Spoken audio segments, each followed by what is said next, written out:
Hey guys, welcome to another video. Today we're going to be reviewing these tiny action cameras. Can they replace a GoPro? Vivitar, that's who made these cameras. If we can focus on it, that's the company that made them. That's how it looks on the other side of it. It's dual screen, and this one I already opened because I want to show you why I'm doing this one. And as you see, and you can flip the screen to the other side by holding this one here. I'm not going to do it right now because I want to open the other camera. I will show you a slight difference on these two cameras. On the lens itself, you will see it's something weird going on with it. They're both purchased from Walmart. They were on a clearance or whatever you call that for $48. Usually they go $69, which is quite a cute number. But I got them for 48 just so I could review, and I found that this has a different lens from this one for some reason. I'll show you footage from both so you make a decision if you can go with these cameras. Sometimes you can find these same cameras on eBay for cheaper. So after watching this video, you make a decision if you can't afford a GoPro, is it worth buying these cameras or you just go with your smartphone? As we all know, smartphones are really good at doing the job, but the only problem that these cameras would be great for, as the other GoPros are, is just where you can place them. That's the whole thing. Where the placement of the cameras, because they're so tiny and they fit anywhere. So let's take a look inside this camera. That's how it comes from the box in the so-called waterproof case, which we will open in a second. What else comes with them? It's some kind of strap that I'm guessing you can put it on your head or your bicycle or wherever you like to put it. There's another one that you can install, and you can put it on other tripods or whatnot, two sticker pads to mount the camera, the USB. It's a micro USB. I wish they did these with USB C, but I guess to get the price, they had to cut some corners. And here's another mount of this. This is the battery that I like how the battery comes separate. Here's another mount. This one I think is for the bicycles or wherever you want to install it. And there's other mounts. This one is for a tripod mount, looks like. Right here. And we'll put them on the side, put the box on the side, and let's take everything except the camera out of here. We don't really need everything here because it looks too messy. Let's put the box there. Here's the other camera that I bought at the same time, but I will show you the difference on these two cameras. Here is the waterproof, whatever you want to call it. You have to, but I'm used with GoPros actually. Most of them don't need this one. You just lift it. But on these cameras, you have to push this little latch here, then it comes out. And then you grip the other side, and the camera gets out. It looks like it's sealed really good. These are just stickers if you want to install and stick somewhere as instructions. I don't really need that, and I don't want to do it.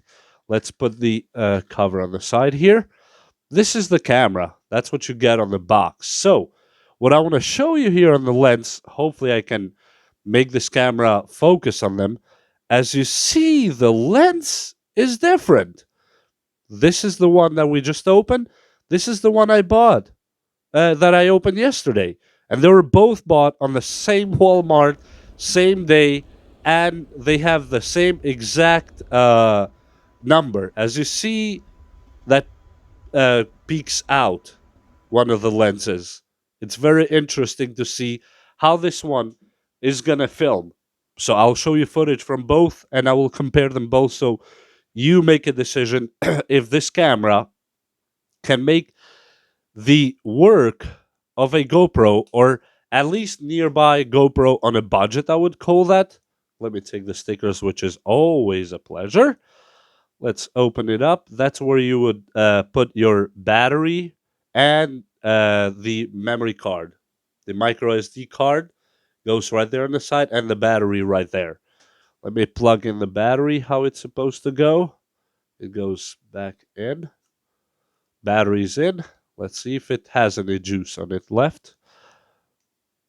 Let's turn on. Yes, it turns on. And looks like it's kind of a fisheye lens. I don't know how to call this one or what to call it. Let me put an SD card on it and show you how it films.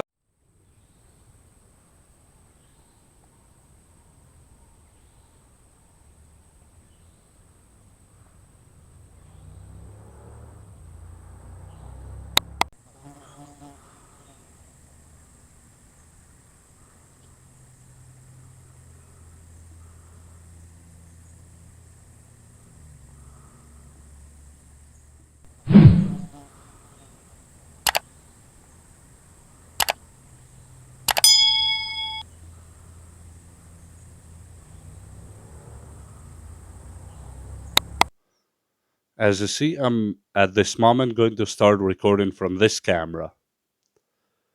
And it starts recording with only one button right here, and you will transition in this camera right now.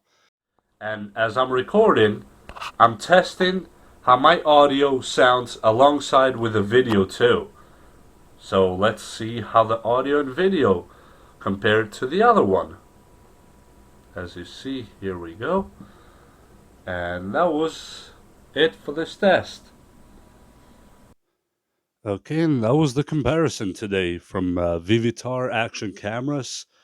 Even though they were both bought with the same price, same store, same day, somehow they have different lenses, and you make the decision. This video has not been sponsored by GoPro, Vivitar, or Walmart.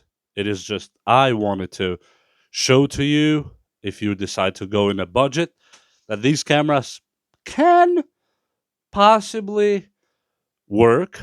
You know, they're not extremely terrible. Just don't expect miracles or don't expect GoPro 10 quality. But it's not extremely bad as of a quality. They might be a little bit oversaturated in colors, but besides that, they record in 4K, 1080, 720, 30 frames per second, or 60 frames per second, which I think for the price is really good. And sometimes you can find them even for 30, 40 bucks.